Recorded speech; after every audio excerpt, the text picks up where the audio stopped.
Hey guys, make sure you stand till the end. One common mistake people make when replacing fuses relays that can cost you thousands of dollars in repairs. Stay with us, we'll explain what it is.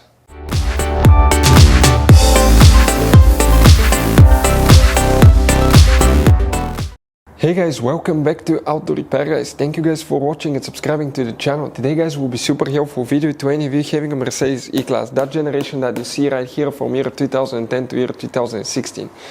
If you have a problem where the heater blows cold on the driver's side but hot on the passenger side, stay with us, we'll explain what most likely causes that.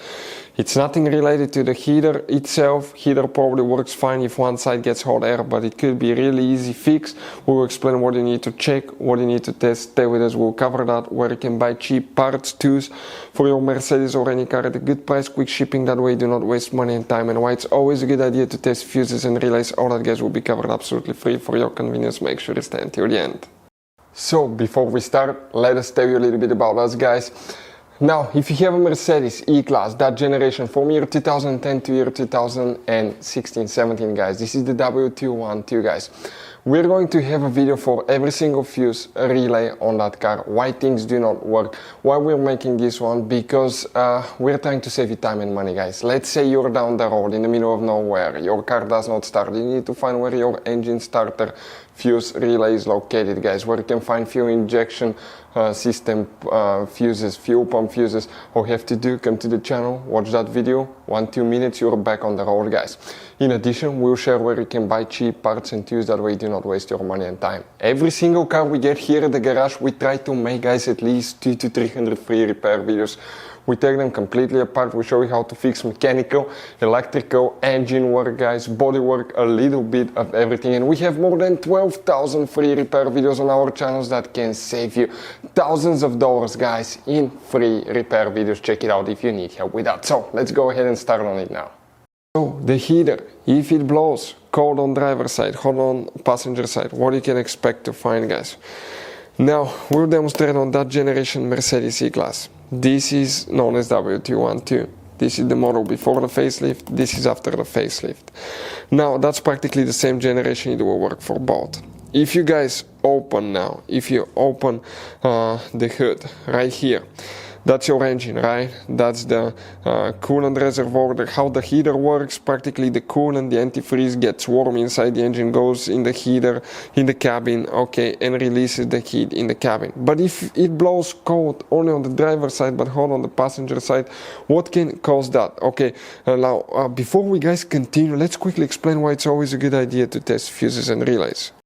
So it is super important guys to always test fuses and relays, and something else as well, common mistakes people make. Sometimes you may think that a fuse is good, or you cannot actually see if the fuse is clearly burned, and in that case guys you may put the fuse back together and you may end up spending money and time on parts you don't need, and all we had to do is just test the fuse. So we'll put a link in the description of the video below how to test the fuse. It takes only a few seconds to find out for sure if it's good or bad. The same thing for relays guys, okay? Some of those could be really expensive on cars, so we'll put a link in the description of the video below how you can test relays. And for some certain fuses guys, it's important to disconnect the car battery when removing them, otherwise you can burn the electronics. And for instance, working on airbags, fuses or anything like that, you need to wait at least 1 hour after disconnecting the car battery, and if you're not qualified and certified to work on airbag system, I will never recommend to do that guys.